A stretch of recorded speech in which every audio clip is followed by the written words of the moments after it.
Oh,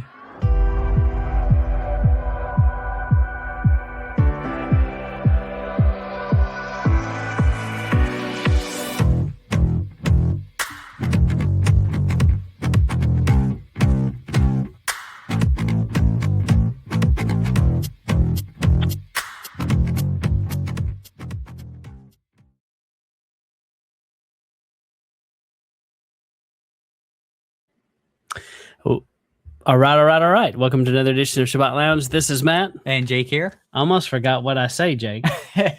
I guess it's been a minute. So it has been. I was just like, what do I do now? Where am I? All right. So, we'll fix this in post. Yes. There's so much post along with makeup. Hair and makeup will be coming shortly. Yep. We're just running a little bit ahead of hair and makeup. So just bear with us. You have to look at this, but we're glad that you're here, and we appreciate likes, follows, shares, subscribe. We really appreciate all the people that will be in the live stream with us, and we appreciate comments and the interaction that we have. We appreciate Christine, Blessed of Blooming Homestead, Shraka, and many others, and Beartron from time to time, and Jake and I both will be in there, and feel free to interact. And thanks to Christina, we have a quote page, and we have some new quotes up there. Thank you for that. Thank you for the assist. Yep. And anyway, so we have been working on some things, but Jake, what else do we need them to do? Anything else? So yeah, I think you mentioned the like and the subscribe stuff. So also share this with someone if you find some value in it, and hopefully they will also share it. And that's how the word gets out. So Yep. And we do recommend a couple of things like the whole Bible community website. If you're not on a social media platform, that's a good one. And also the Life Network and Luke, what they're doing over there, Luke Baffy. And join that. He's got a Roku thing coming soon, and it's going to be easier and easier to subscribe and watch his content. Yeah, there's a lot of things going on out there. Yep. Well, we're in the middle of a multiple-part series about how Christians follow Torah too. And we are looking at some common beliefs that we believe that we share in common with almost all Christian believers out there. Of course, a universal term like that is not really possible, as we know, in this world. But anyway, we hope these are thought-provoking to you and could help you in a conversation, maybe when you have with someone that wants to argue, hey, I don't have to follow Torah. Well, actually, you probably are following Torah, and you just didn't acknowledge it. Yeah. So anyway, it's hopefully a way for you to find common ground with your fellow man. All right. So hopefully we can see that. Looks like we can. All right. Okay. Christians Follow Torah episode, I think it's Exodus Edition, episode 4, 3? I can't remember. 3? We wrote 3, but who knows? Yeah. You're keeping track. Somewhere. Yeah. So this is all in Exodus, but now I'm like, what chapter? I think this is 20, since we were 22. So I think this is in 23, 4. And it says, but if the stolen animal is found alive in his possession, whether it's a bull, a donkey, or a sheep, he must make up for the loss with double the amount. Whenever someone lets his livestock graze in a field or vineyard and they stray and graze into another person's field, he must make up for what is damaged in the field that was expected to produce. But if he lets them ruin the whole field with their grazing, he must make up for it from his own fields for the loss with the best of his field and vineyard. So I think this one is interesting, Jake, because a lot of law today is still based upon this principle. So if you are a farmer or rancher, and, in my world growing up, one of our neighbors sprayed a chemical on our wheat called 2,4-D. He was spraying something else, and 2,4-D is, kills the plant. And, we had to...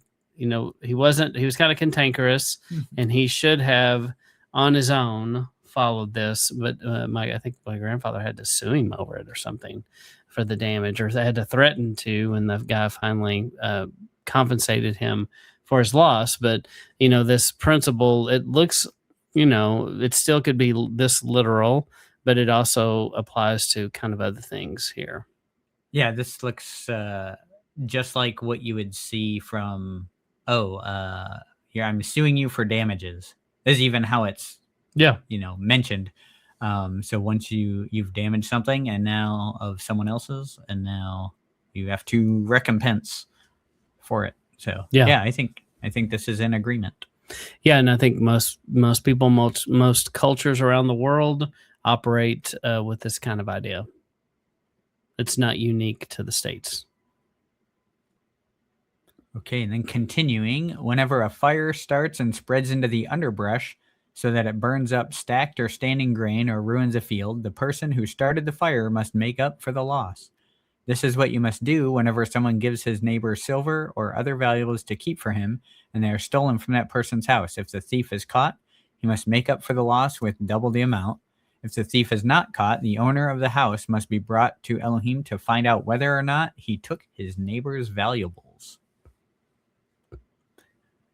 Yeah, we had a couple years ago, we had a grass fire across the street, and we never really figured out like how it started. But it was a cold, it was I think it was like late fall, early winter, and we looked outside. It was like, I don't know, real late, like maybe 2 a.m. And my wife's not a great sleeper, so she's like, hey, what's that ominous glow coming in our bedroom window? And we're like, I don't know. So we look out, and the whole across the street field is on fire. And the wind was blowing really hard, and it was real cold out. And so anyway, I don't know who paid for that, but the fire trucks came and, tore through fences and hosed everything down. And it was pretty crazy. And so got close with a neighbor through that experience. But don't go burning down people's fields. Yeah. And the whole thing about too, the if you steal from somebody, you got to pay it back. So, and then even consulting God to figure out, to help you figure it out, kind of thing. So, but I probably should have separated these two, but it is interesting. This concept is found in Torah, practiced in modern law today. You think we do a lot of double the amount, or I think a lot of people kind of add the double part when they're making a claim. They're like, they took from me $10 billion dollars worth of silver. Yeah, I had 10 billion laying around. Yeah. Well, definitely in the monetary lawsuit part, the trial lawyers have built their name on that. Yeah. So, the hammer, the Texas, the law hawk that we have a few around here in DFW, and they've made a living at this. Speaking of, we had a guy that he got in a bad wreck, hurt him pretty bad, and we're driving one of our vehicles. And then somehow at some point he tried to sue us, and we're like, wait a minute, why, what are you doing? Yeah. And he backed off. I'm like, sorry guys. I just got a little crazy. I'm like, I saw the dollar signs. Yeah. The lawyer was saying I could sue everybody. Yeah. So I just went down the list. So, but definitely, I do think you see that, sometimes. I don't know if it's always double, sometimes it's up to a jury here, what they decide to award somebody. Yeah. And then they have things like pain and suffering, and which are very arbitrary. Right. But this is not arbitrary, because this was, if you're, you look up the Kelly Blue Book value of your car and double it. Yeah. So that's what he had to pay back. So there's no pain and suffering, mental anguish mentioned in here. Right. So yeah, that's all made up. Yeah. The lawyer made that up. Mm-hmm. And if there is a dispute over the ownership of a bull, a donkey, a sheep, an article of clothing, or any other lost property, which two people claim as their own, both people must bring their case to Elohim. The one whom Elohim declares guilty must make up for his neighbor's loss with double the amount. This is what you must do whenever someone gives his neighbor a donkey, a bull, a sheep, or any other kind of animal to keep for him, and it dies, it's injured, or it's captured in war, and there are no witnesses. So very specific. Yeah. So this makes me think of Solomon, and when they bring the child, the two moms bring the child up, and they claim it's theirs, and then he's like, "Okay, we'll cut it in half." So, I mean, the real mom stood up. Yeah, double of half is one, so she did make up the loss with double the amount, right? She would have only had half. So yeah, well, true. So bam, Solomon keeping the Torah. That's right. Yeah. I don't think that's quite how that works, but no. But definitely, but there's something to that. Come on. Yeah, it's not too far off. So same zip code for sure. But same idea. But very specific too, because, think about cars and stuff, we don't, anything I've ever sold, I've always been like, all sales are finals, no returns, exchanges, refunds, no as warranties. Is right in the ad. And so, man, I don't know. Because this kind of implies that you sold an animal and then it died. That there's a procedure. So, I wonder if this carries on to the next slide. Like if the next verse. Yeah. The case between them must be settled by swearing an oath to Yahweh that the neighbor did not take the other person's animal. The owner must accept the oath. The neighbor doesn't have to make up for the loss, but if the animal was stolen from the neighbor, he must make up for the owner's loss. If it was killed by a wild animal, he must bring in the dead body as evidence. He doesn't have to make up for an animal that has been killed. And then we'll just pick up the next one as we go. Yeah. Yeah. So yeah, I think this is the completing of that scenario where you've lent your animal to the neighbor, it dies, and now there's seems like some kind of contractual declaring of no, this was under your care, this was actually mine, you didn't steal it, all that stuff. So, or there was nothing wrong, but I guess this could go either way, because maybe you knowingly sold somebody a sick animal. Yeah. And then you're like, yeah, it's great, it's healthy, just like you could do with a car. Yeah. This transmission would go 1,000,000 miles, I guarantee. And then they drive it home and it doesn't make it. So I don't know. Do you think that this is saying there's some kind of guarantee? Or you're saying there's an investigation that occurs to verify what happened? Go to the next slide there.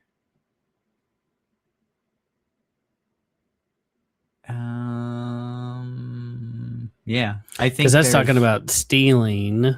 Yeah. Or being killed by an animal. So yeah, there's kind of a procedure. It can't just be it died. Well, how did it die? Right. You have to figure out what exactly happened. Mm-hmm. You got to call in the detectives. Yeah. Because if it's killed by a wild animal, of course, you can't be held responsible. Right. So, all right. And then whenever someone borrows an animal from his neighbor and it's injured or dies while the owner is not present, the borrower must make up for the loss. If the owner is with the animal, the borrower doesn't have to make up for the loss. If it's rented, the rental fee covers the loss. And then let's pause right there. So it's kind of interesting too. They had animals that they rented. Yeah. So, and also if you've borrowed equipment from somebody before younger Matt was real poor, and he wasn't very good at doing these things. And so as I got a little bit older, I realized, when I borrowed something, like I borrowed a welder to weld, make a porch, and had that welder for like, I don't know, 6 months to a year ish while I was borrowing it. And while I had it, I put a new battery on it. I put tires on it. I put a carburetor on it. I made some other upgrades to it. I think I put lights on the trailer, and then I gave it back. And when you do that kind of thing, the next time you need it, in fact, the guy was like, shoot, let me look around here. Let me see what else I got you might want to borrow. Yeah. How long you want to borrow it? Yeah. So, if you do that kind of thing, people don't mind at all. So, but that is a principle, that if it breaks under your watch, I mean, your responsibility. Yeah. And if you look at rental agreements, most rental agreements today will say really scary things in the verbiage, and, but they don't always. They do have insurance and things on some of those today. They don't always hold you. But I think if they felt like you were doing something really dumb, like using it in a way, like if you rent the backhoe and you're out doing donuts and wheelies on the backhoe and you lay the backhoe over on its side. Yeah. Which I have been a part of before. And I know this from firsthand knowledge that it can be done. We did not lay it over. But did the rental agreement cover that? Well, they didn't know. Okay. Because we didn't lay it over. Okay. But had we laid it on its side, doing that would have been hard to explain. Right. But anyway. Yeah, we had a situation that Matt tried to assist with, and we had a rental of a piece of equipment, and it got stuck. And so we rented, we kept pushing the rental further, like, oh, well, we're going to need it another day. We're going to need it another day. And then eventually they're like, okay, we gave them the whole story of what was going on, and they were real awesome with us. They're like, no, that's what the rental fee is for. So we ended up like chopping this thing in half and giving them half of it back. And they're like, okay, we'll just fix the rest of it. And they just said the rental fee covered the loss, and because we weren't like doing something irresponsible with it. It just, the way things worked out or didn't. And it's still there to this day. That's right. I think eventually one day we could fix that other half. It'll be removed. That's right. Yeah. But anyway, yeah. So good thing we're not doctors. Yeah.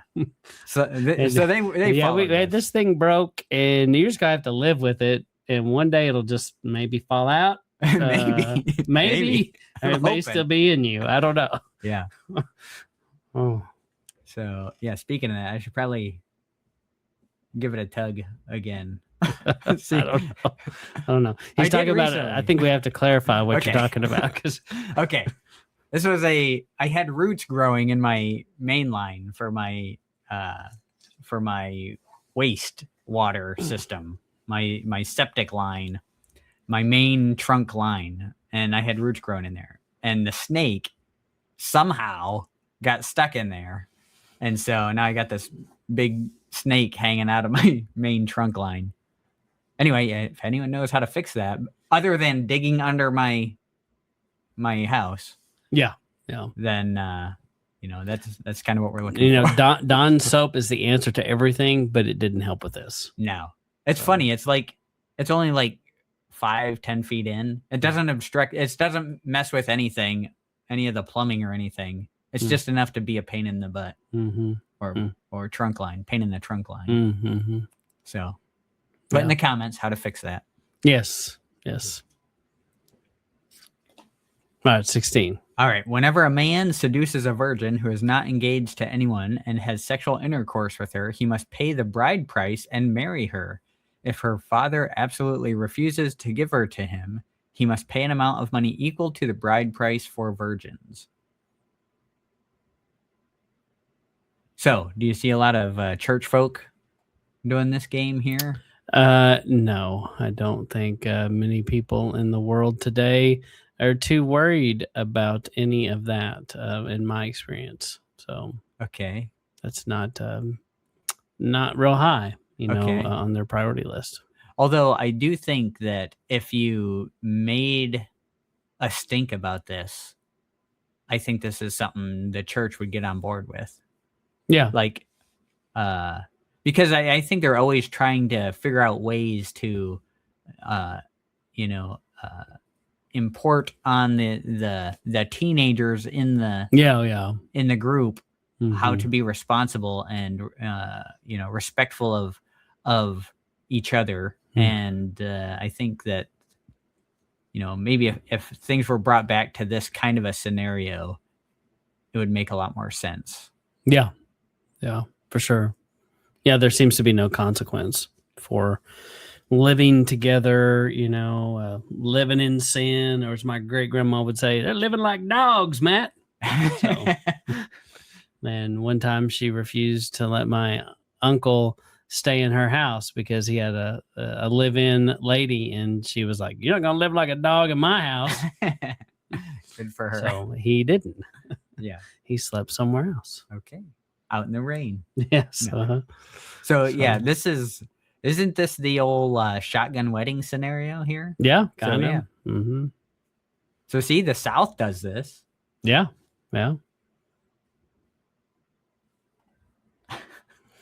And my favorite, never let a witch live. So Matt, you doing a lot of witch trials? Not since Salem. Okay. So, but I will say, we watched now I recommend and don't recommend it, but in Amazon Prime, there's a series called The House of David, and it's pretty good. But they do take a lot of weird liberties, and so I cannot defend them at all. But they confuse and mix up storylines, and then just there are some things that you don't know, and I think everyone accepts that you have to kind of make the story flow, right? But then when they mix stories, it's like, what are you doing? That didn't happen that way. But anyway, it does go into the details about the witch stuff and how it affected Saul, the witchcraft, and from everything from Agag's sword, Agag himself, really portrays him as this creepy, out of his mind, demon possessed kind of person, and then it affects Saul. Yeah. And that all checks 100%. So, but yeah, never let a witch live. Saul did not follow that, and it cost him lots of things. Yeah. So caused him lots of heartache. Yeah, one of the things that was kind of disappointing in that movie was was it Saul's wife, or that show? Saul's wife had the Witch of Endor just hanging out with her and in her ear like the whole time. It's like, I don't know that all that happened. Yeah. But it seemed like they kind of wanted to give screen time to the witchcraft stuff. But I don't know. It was interesting. I'm not sure, like Matt said, I don't know that I could recommend it, but it, certain parts of it were definitely very, very accurate. I liked it better than The Chosen in some ways, because The Chosen really lost me when they were saying, then they were talking about the disciples, and they're like, "Oh, I wonder what bacon tastes like. Maybe it's not too bad." And I was like, "Whoa, easy!" They didn't say that. I'm like, y'all went too far, right? So, anyway, yeah. Put your thoughts if you've watched it. Was it good? Was it bad? Do you recommend it? And then, whoever has sexual intercourse with an animal must be put to death. We don't really do that, but I do know that most people broaching this subject with them, that they would be like, yeah, that's disgusting, and it's not too far of a reach to go, yeah, that's perverted and you don't deserve to live. Probably frowned upon. Yeah, you definitely go to jail, and it is still taken to be pretty serious. In most countries, as far as I know, there's going to be a consequence. It's not going to be a nice thing. And in some countries, there's no consequence. Really? What would that be? I think Matt. Okay. So the next one, put it in the comments. You guys know. Whoever sacrifices to any god except Yahweh must be condemned or destroyed. That is something I think that most Christians are going to believe for sure, and say they believe, but yet when it comes to Christmas tree and Easter, sometimes they're not. They just don't recognize and see that could possibly be it. And speaking of, there's a bunch of people in the Torah community that have kind of gone back on some of those things, but yeah, that's a good point. Yeah, and I just can't see how that's cool to do. Yeah, I think that's funny because we always want these things to apply to that evil person over there. That pagan society over there is doing it, but remember, all these commands were meant for the house. These are in the house. This stuff's going on that they have to put an end to. Mm-hmm. Additionally, the whole "don't let a witch live," this guy be put to death and those destroyed. This would have gone through a trial system essentially with the priests, and they would have been making that decision. So that wasn't like the regular. When the Wild West, where they ride up on their horse and a rope and a limb, and they're like, "Yep, they were done with this guy." Yep, wasn't quite like that, right? So by saying that, yeah, we kind of agree with these concepts, sure, but we're not in a position to let loose justice from our hands. Yeah, so that's right. Never mistreat or oppress foreigners because you are foreigners living in Egypt.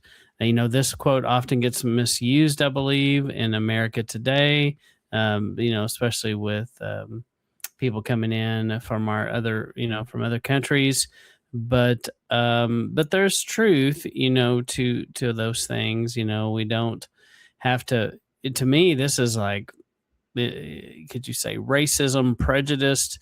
Yeah. So this speaks against that kind of idea for sure, that you can't just judge and decide you hate someone because of the way they look, where they're from, because in the end, Yah made all these people, and you should have compassion on your fellow man. I mean, I think that's it's interesting because we see the scripture, love God, love people. Well, all the things we're reading about here are involving how do you love people. And this is one of the ways you love people, is you don't oppress them. Right. And don't take advantage of a widow or orphan. If you do, they're going to cry out to me, and you can be sure I'll hear their cry. I will become angry and have you killed in combat. So definitely not a good thing. But and I think that for sure is a universal thing in all cultures, all places.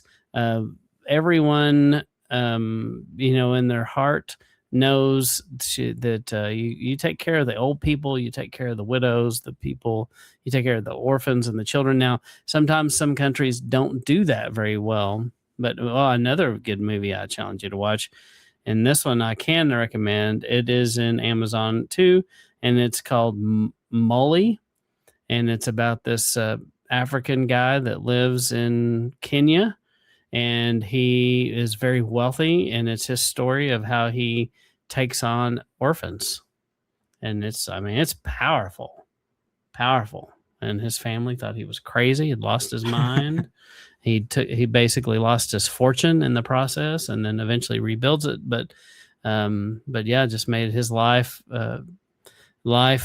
goal to protect the children that couldn't do anything for themselves. And so many of these kids went on to be doctors and lawyers and very successful people. Went to school in the United States sometimes, and then came back and decided to live back in Africa and help people that they came from. So yeah, that's awesome. But yeah, it's a good one. So yeah, this is I will become angry and have you killed in combat. He kind of has a specific remedy for that situation. Very specific, yes. So if you don't go to combat, I guess you're okay. There you go. So you're encouraging the taking advantage of widows and orphans. No, I'm not encouraging that at all. So, But it's interesting to me, even people that I've worked with and worked around who, sometimes can be just the most vile cuss people, where they're just bad word after bad word and can't even hardly speak any word in English except for all the bad words that you're not supposed to say.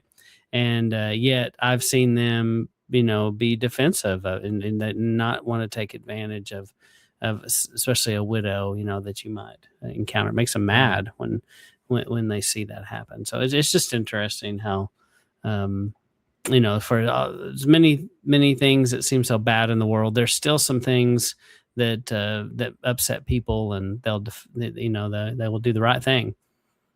Yeah, there's a lot of good ones in this section here.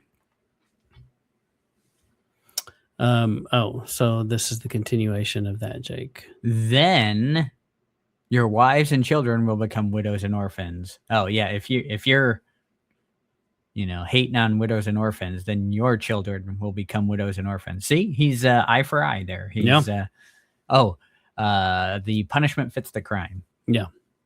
If you lend money to my people, to any poor person among you, never act like a moneylender. Charge no interest.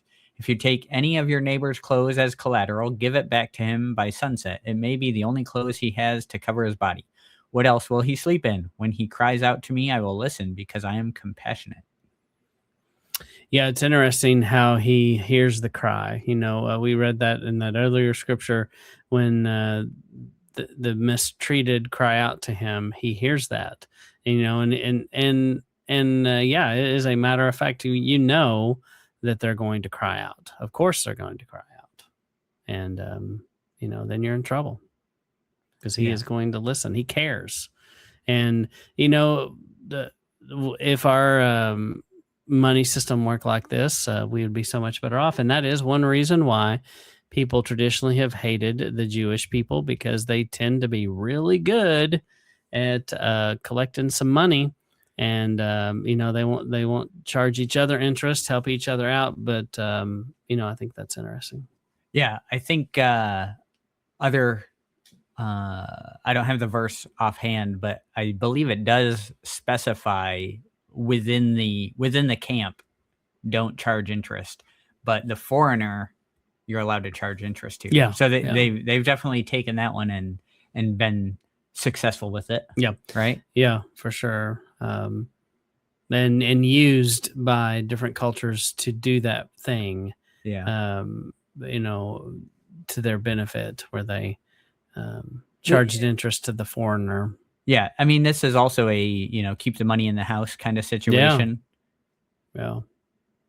Like, I mean, if it's my family, right? If my son needs something, yeah, I'm going to give it to him, Mm-hmm. So I think when this is all working right and we're a family the way we're supposed to be, this isn't an issue. And it's, the way people think about it is correct. Yeah. And then you couple this with the rules about the Jubilee year and all of that. Yeah. And that takes a whole nother meaning to it too. You hit those years and then you're forgiven. Right. One thing too I wanted to mention, just with the previous one, your wives and children will become widows and orphans, and the whole idea of this is what you're intending to happen to them, or you're mistreating them, and so this is what's going to happen to you. A lot of this was one of the big points in the law was, if you falsely charge someone with something and they determine it was false, you suffer the penalty for what you were charging them of, right? And so I think that perhaps when we see a bunch of stuff online and start charging people with stuff, maybe that should be something we think about. Like, well, I could be wrong about that. And then if I'm assuming this person did something that requires this punishment, does that then fall back on me and Yah's eyes? Oof, yeah, that's scary. Yeah, you got to be careful about those things. So, and when we do take it serious in our culture, slander and defamation, a lot of people get sued when they make allegations sometimes that aren't true. or unfounded. Right. Yeah. So we definitely interesting. And then the last part of this says, never show disrespect for Elohim or curse the leader of your people. So, you see David really lived that out with Saul to this crazy extent. And, I wonder sometimes on David in his story, I think part of it, David was not ready, and he had to kind of go through this journey and this process to be ready to be the king that he needed to be. Do you think that's why Yahweh let it play out as long as he did, is because he was kind of forging the leader he needed out of David? Yeah, he needed him to go through some stuff to make him what he needed him to be, to give him the depth that he needed. Yeah. So, then also, I don't think in 28 he's talking about like if you are a United States citizen. Is he? That's a good question. Is he saying don't curse the leader of our people? So, I wouldn't. It's like, who is the leader of the people? Right, because you would say, well, Yeshua is the leader of the people, right? Or something like that. Or it's like a spiritual head, for sure, that I believe he's talking about. Not necessarily a physical head. It's not the Rome. It's not necessarily the government that you're under. It could be. Yeah, I mean, I don't see, I don't really see a lot of precedent in Scripture where they go out to leaders of other nations and necessarily like curse them per se. You know what I mean? Like they're not like giving them a hard time in that way. It's, oh, we're charged with destroying you because you're doing evil things. Well, no, I'm thinking like this doesn't, sometimes scriptures can be misapplied, like the scriptures that say obey the government, but these two things are talking about the same government. It's about a spiritual government. It's not necessarily the leader. It doesn't necessarily mean it's talking about the president of the United States is your leader or your congressman, but I believe he's talking about a spiritual leader of your people. See, I think it has a kind of both and. Good. Like Joseph. Mm-hmm. Joseph was told he was respectful. He was told to. That's what you're saying. Yeah. And then let's see, Paul and Yeshua, they didn't badmouth their leaders. They disagreed with them, and vehemently so, to their death. Mm-hmm. But they didn't curse the leaders. They said, you only have the power that Yahweh's given you. Mm-hmm. You know what I mean? So, and I think when you think about it, like, we get the leaders we deserve as a people. I tend to think that Yahweh has a hand in choosing our leaders. And I think it's based on, what the people have kind of earned for themselves. I think too that, I think what's funny about it though is like we'll go, like I saw this a lot in 2015, 2016, and it was, Trump won, so Yahweh helped Trump win, and then Biden wins, quote unquote. Biden wins, and they're like, oh shucks, we got hosed, and but there's no mention of, Yahweh allowed this to happen. Mm-hmm. Okay, well, did Yahweh choose your leader then, and then Yahweh was defeated or something over here for this leader to be chosen? So I think we tend to kind of put that behind us when it doesn't turn out the way we want.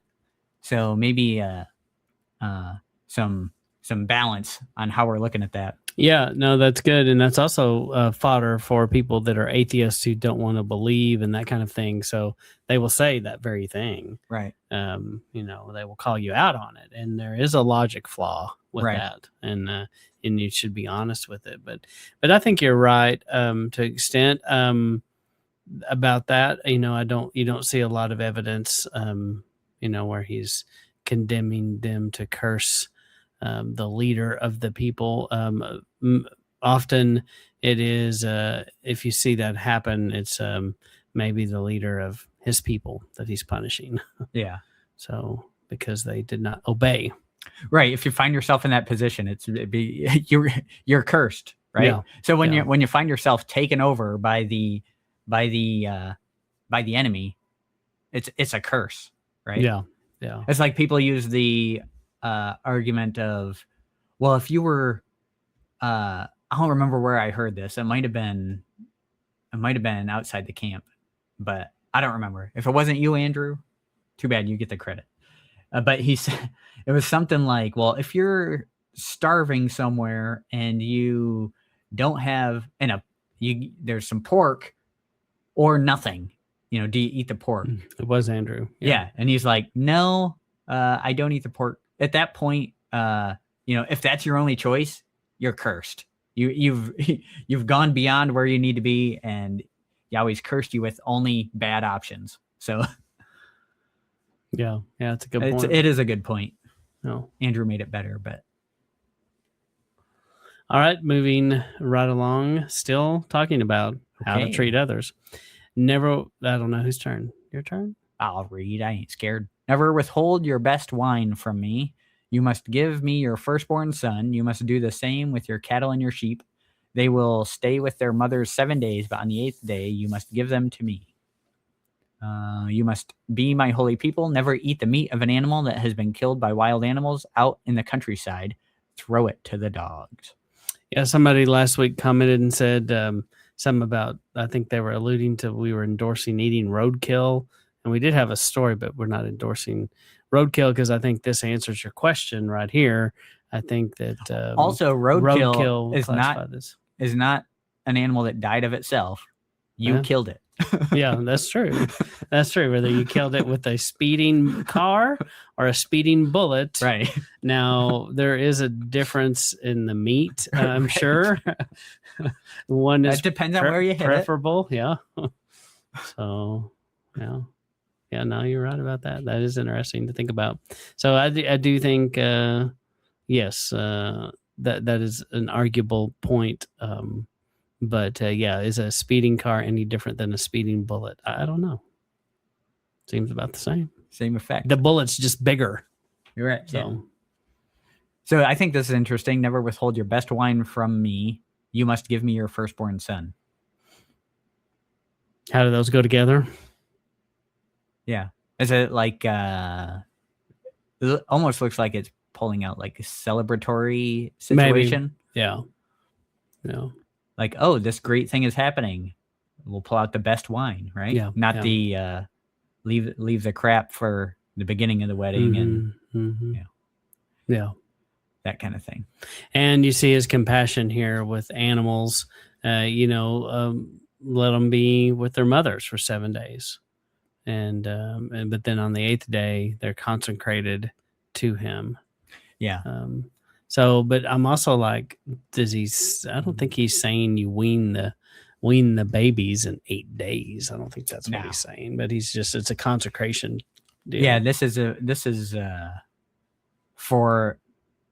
I believe this is for sacrifice purposes, right? Yeah. The 8th day sacrifice things. Mm-hmm. And it's the mother gets the chance to be with her offspring.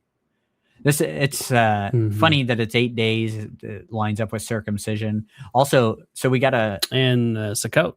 Yeah, the 8th day. Yep, we got some bees in the mail, and interestingly, is this somebody you trust or a friend or foe? Let me send you some bees. We asked for it. Oh, okay. They'll tell you. They'll tell you we asked for it. Shake this up real good and then open it. Yeah. But so they came and they were all dead. I don't know if anyone else has had that issue, but I think it was a heat issue, hot in the truck kind of scenario. Anyway, all that to say, some were alive. Okay. There was most of them dead, but some were alive. And we're like, okay, well, we'll try to kind of combine these 2 packages of bees into one hive and try to save it, right? And you'll be glad to know that there is a queen cell forming, and we'll have to see how that turns out. But I thought you were going to say this was Lord of the Flies, and they all died. No, well, not yet, but we're still working on it.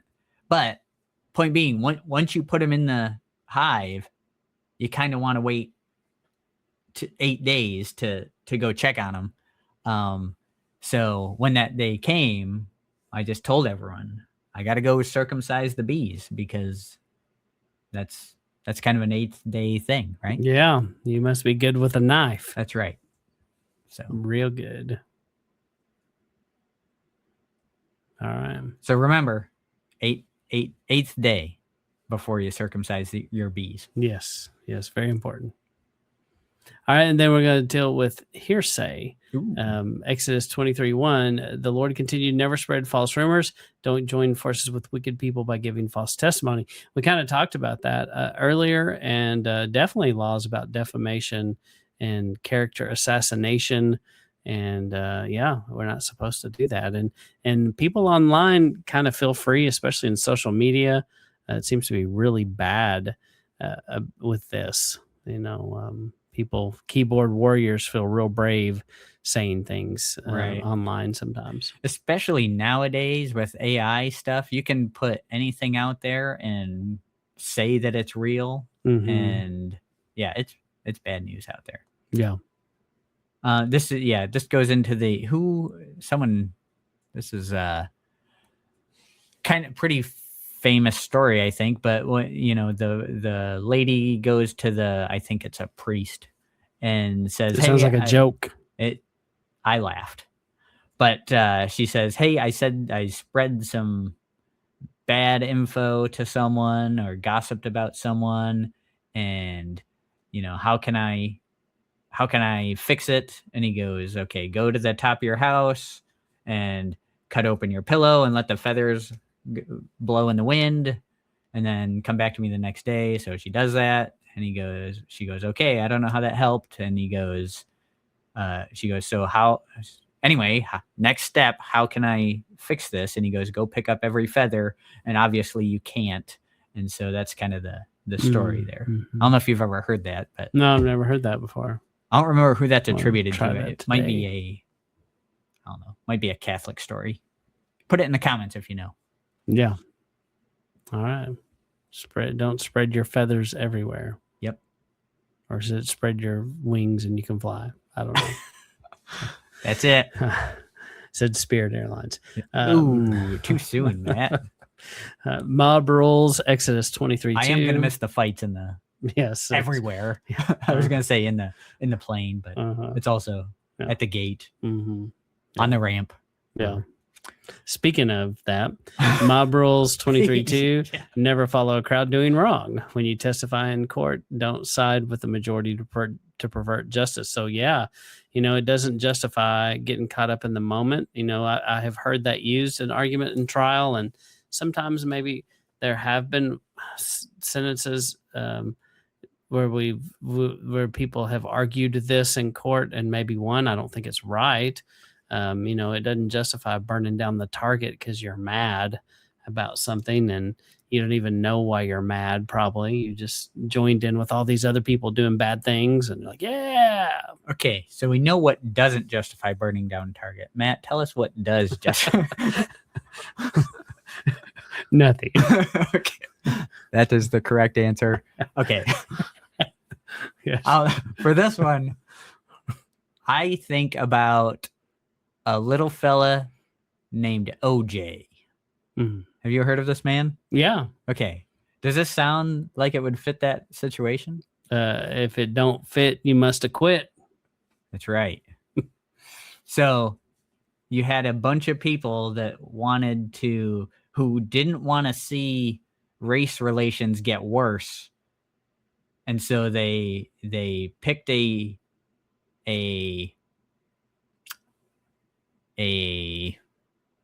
answer to that, right? Mm-hmm. An answer to that was we'll just make this court case turn out the way we want it to, so that it looks good for everybody.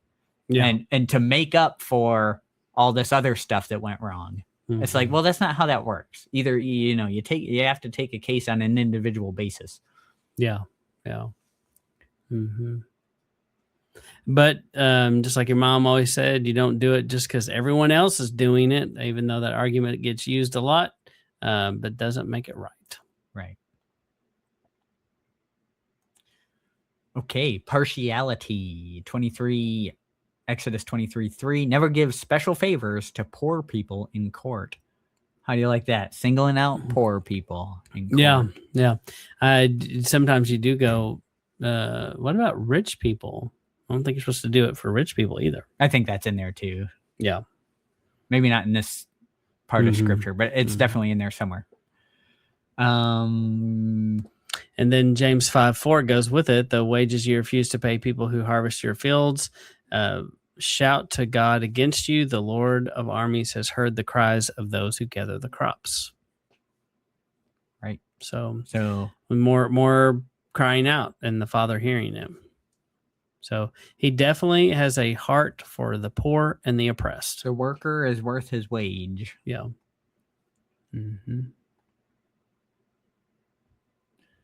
Okay, whenever you come across your enemy's ox or donkey wandering loose, be sure to take it back to him. Yeah, this is, I think people do this. Yeah. In general. Yeah, you see, I've seen Facebook posts before, like, hey, anybody see that we found this dog? Now, there are some people who don't, but a lot of times you do see people trying to reunite, especially an animal, back to its owner.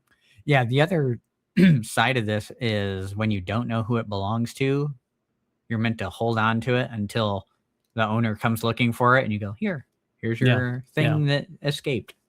Or whatever it is. Yeah, growing up, we had some family that had a big farm up in Oklahoma, and we used to work wheat harvest with them. And they had this, it might have been a collie or something, and he would follow slow-moving vehicles down the road. And so there were a lot of slow-moving vehicles. This is all dirt road country.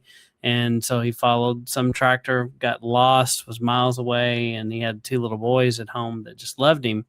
And he ended up with some old couple that had lost their child, and they were lonely, and this dog just came their best friend. And my cousin, or I guess he's like an uncle, that had to, when he finally found the dog, he said it just broke his heart taking that dog from that old couple. And but I mean, it was his family and it was his children's dog. But he said that was a tough moment because they had just fell in love with this dog, and but he had a hard time with that. But yeah, anyway, yeah, I think a point that could be made about this one and don't give special favors to poor people in court kind of thing is don't let your heart eat your brain. Yeah. So because it's still your animal, right? So, and it's one thing if you choose to do that, but you certainly don't have to do it.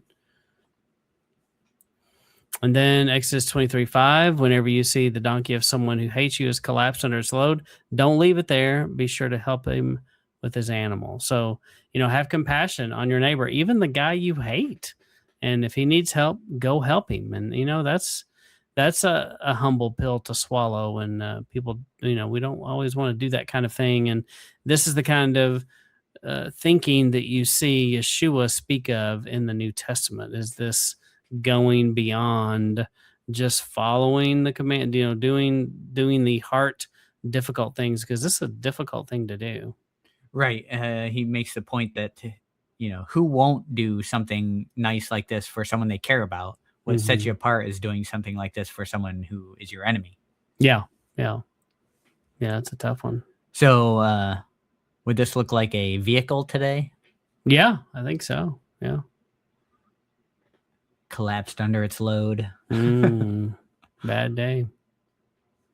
Never deny justice to poor people in court. That's right. I mean, justice can look good for the poor person or bad for the poor person. Yeah. It's justice either way. Yeah. Who knows what lesson Yah has for someone who falls on the bad side of justice decision. Yeah. Can change their life for the better. Yeah. To be kind of held to task on bad behavior. Yeah. And Exodus 23:7, avoid telling lies. Don't kill innocent or honest people, because I will never declare guilty people innocent. So it's interesting too. You've got telling lies along with killing honest people. So interesting that those are put together.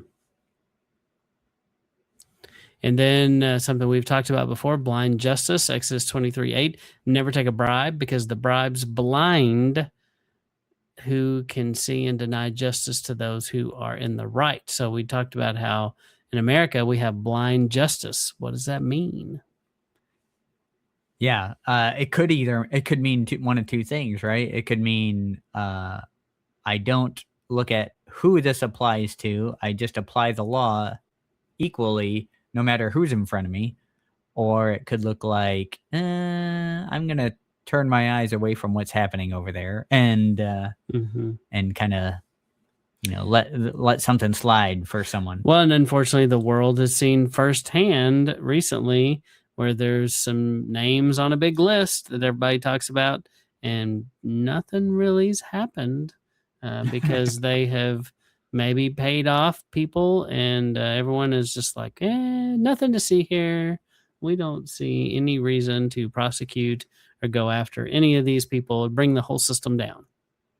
And so I think that we see that played out in our world today, unfortunately. Yeah, I think there's a lot of this that is bad news. A lot of bad news happening with this, but I don't think in the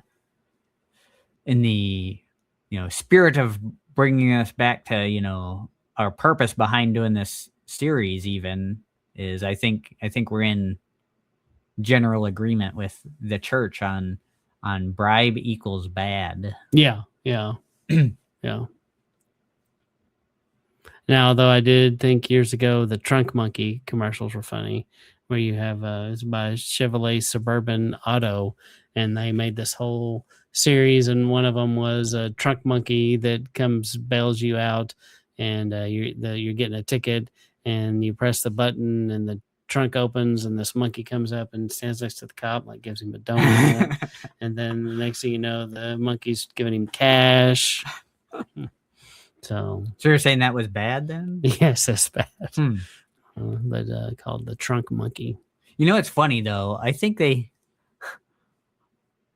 don't know if anyone else has thought of it this way, but I think in some ways the justice system is kind of set up to like encourage you to bribe them. Isn't that technically what a fine is? Oh, yeah. You can do that. You just have to pay us money. Mm-hmm. It's a bribe. Yeah. I think a fine is a bribe. It's probably a little of both. Mm-hmm. I guess it depends on it. I guess if the fine is super high compared to the crime, you would call that extortion. But if it's just it kind of fits, then I think you're talking bribe. What about taking the toll road here? What is that? That's unjust. Yes, it's for sure. When it's like, you can take this road over here and it's $20 one way, or you can drive like the poor people and you can sit in traffic. That's right. Which one do you want? What's funny is when you're driving in the poor people lane and you look over and you're passing the people in the rich people lane. Yeah. That's a good day. That $20 is really working for money you. Well spent. Yep. Exodus 23:9, never oppress foreigners. You know what it's like to be foreigners because you're foreigners living in Egypt. And that is a second time that one's been mentioned, which also means it's important. Yeah. If he mentioned it twice. Or it just fits into a different category. Yeah. Yeah. I don't know which. Okay. All right. Yes, don't do the foreigner thing. Okay, Sabbath. For 6 days you will do your work, but on the seventh day you must not work. Then your ox and donkey can rest. The slaves born in your household and foreigners will also be refreshed. So yeah, go ahead. But definitely a principle that we honor, but some people do it on Sunday, but yeah, a lot of folks honor a day of rest. Yeah, and I think we talked about this in a previous one, but some church people would call Sunday a Sabbath. Some people recognize that Saturdays are the actual Sabbath, but it just doesn't matter. So you're kind of playing hoppity scotchety with this one, I think. Yeah. Yeah, this one definitely is not necessarily is universal, but I do think most people, that they will use terms like I'm going on a sabbatical. Right. I've got to take a break from this. And so, people do throw this concept around a lot. I think people recognize the value of the concept. Yeah. Mm-hmm. Yeah. And then Exodus 29:7, take the anointing oil, pour it on his head, and anoint him. I do think that's a common belief in church today about having an anointing. I know in my workplace, we've all agreed before we prayed over our building and anointed it with oil. And so, was it the oil you're not allowed to make? No, not that I'm aware of. I did not. Did it have garlic in it? Like some roasted garlic? No. And you could like sop it up with bread? No. Like, because that's real good. Yes. I haven't eaten dinner yet. Oh, yeah. So clearly that's where my head is. Yeah. Yeah, my mom would always do this growing up. And, we kind of thought she was a little crazy because no one else really did this. Like at church, no one did this. My mom didn't go to church, but she read her Bible more than anyone I knew. And, she was a big influence on me in that way. And, but she would do this. If something was amiss, she'd get the oil out.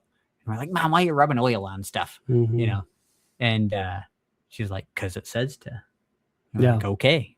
Well, I have, and I apologize right now for whoever in like 8th grade or 9th grade, I anointed with Stetson cologne and poured it on their head. So it was literally like a youth group thing, and we were supposed to bring cologne, but I'm like, oil? You're supposed to bring oil? And I had Stetson. Basically the same. Probably burned their eyes. I don't know. I apologize. Good old Stetson. Did you ever see Stetson? It came in a clear bottle, but it's kind of yellow. Yeah, mine was. I had Stetson growing up, and it was in it was like a brown.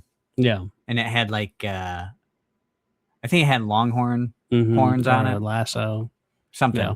Had like a like a embossed glass jar. It was fancy. But I do think it is kind of a similar concept. It was a sweet or a good smelling oil.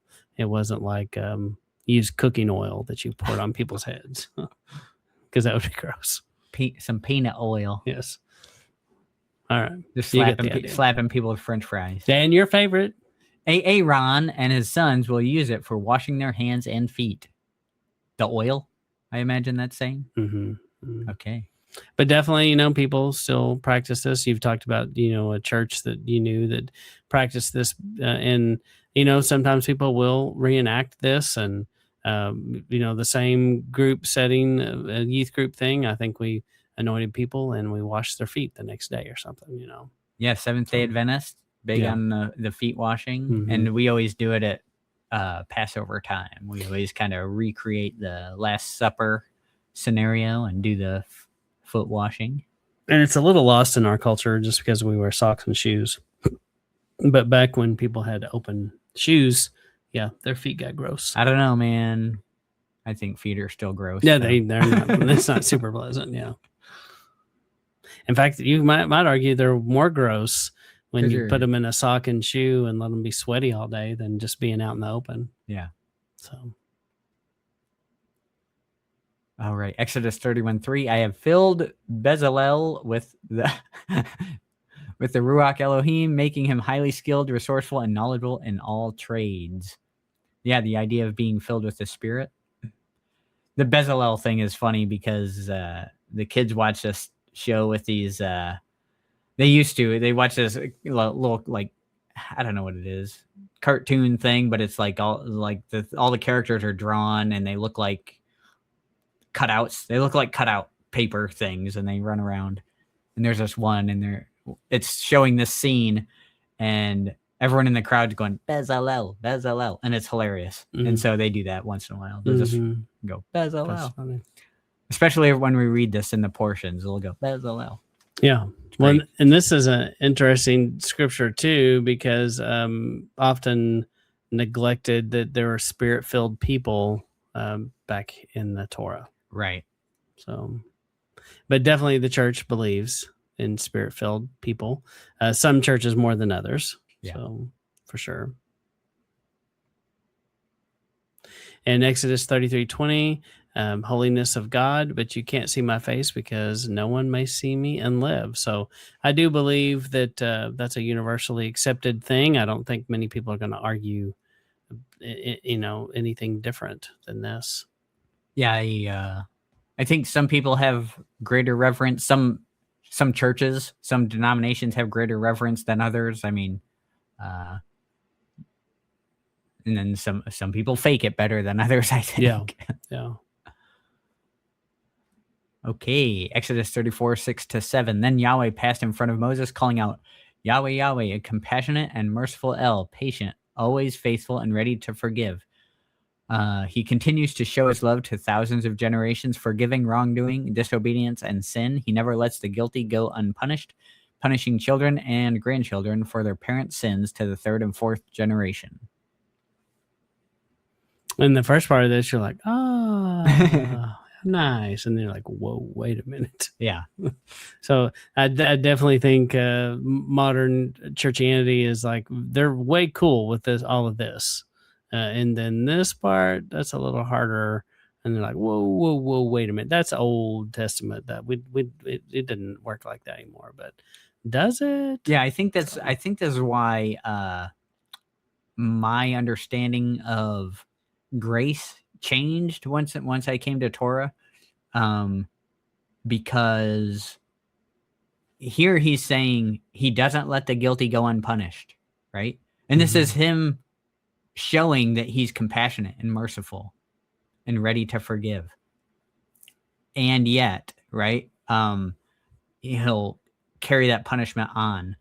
And I think that is grace. It's grace in the people that repent have a different reward than people who refuse to repent. Mm-hmm. That's a graceful thing to the repentant people. He's being graceful to the repentant people. And if he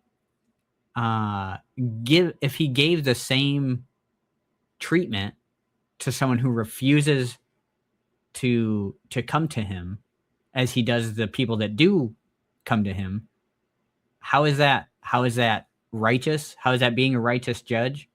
How is that showing grace to the innocent, right?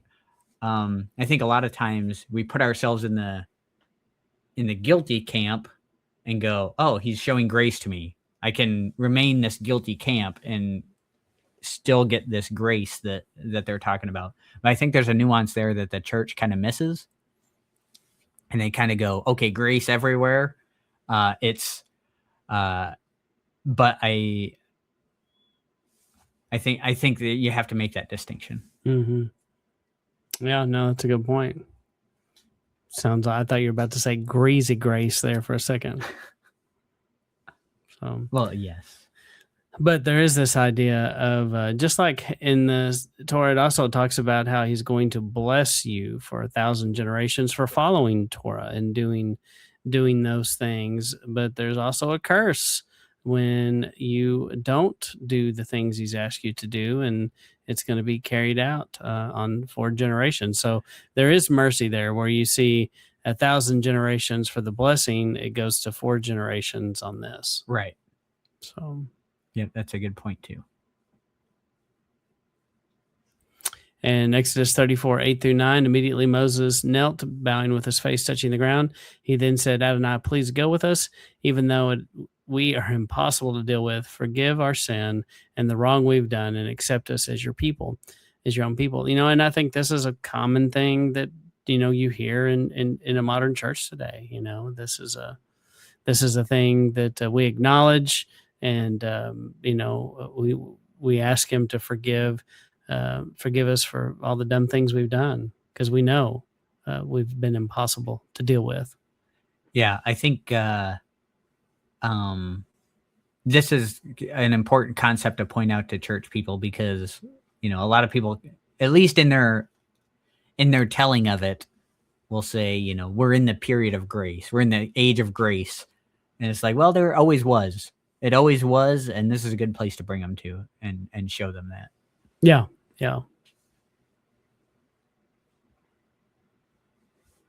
All right, as the Spirit moves. Exodus 35:21, those who were willing and whose hearts moved them came and brought their contributions to Yahweh. The gifts were used to construct the tent of meeting, to pay other expenses, and to make the holy clothes. So, Matt, you always say something about this, and maybe I'll just throw it in your lap and go, there, read my mind, Matt. Okay. No? Okay. Anyway, so whenever we read this in the Torah portions, Matt always brings up there was a time where you could bring your free will gift to have the tabernacle built, and then there was a time where we have enough, and if you didn't bring something, now you got left out, and your name doesn't go into that gift that you had the opportunity to give to. And I think that's a good point that you make. Yeah. The people that came late to that party didn't get to contribute. Yeah, they were too late. So and they were robbed a blessing, but they robbed it from themselves, in essence. Yeah. So. And I think the church is very good about giving and spending money on needs of people. There's a lot of wells that people do, and food for the poor campaigns and things like that, and that I think they do really well. Obviously certain groups can give all of that a bad name, but I think in general they do a better job than pretty much anybody. Yeah. Well, I mean, look at all the disaster recovery teams that some of these groups have. My brother works for one, and goes all over the United States in disaster recovery, and they're there the instant something happens, and there are people out there doing some amazing things. Definitely being Yah's hand and feet when people need it the most, and they're crying out for help. There are people who go and do that. And there is a Torah, person that does that, and that's Bear Independent, TJ Morris, those folks. They do have is it Caleb House? Yeah. And Matthew Martin's Matthew Martin, yeah. His thing that he does. E15. Yep. All right, well, that's the end of the Exodus Christians Follow Torah in episode 3, and we're working on Leviticus on this, except the part I worked on is not quite as long. It's probably a one session one, and so that one will be coming next time we gather and do this. So yeah, but we do appreciate if you go to sabbathlounge.com. We have a lot of content there, from Torah portions to a quote page. Thank you, Christina. And we just have a lot of content that we keep adding there, and we appreciate you checking it out. And as always, like, share, subscribe, comment. Give it a thumbs up. Share it with other people. All right, Jake, anything else? That'll be all. Okay. Well, this is Matt and Jake signing out. See you later.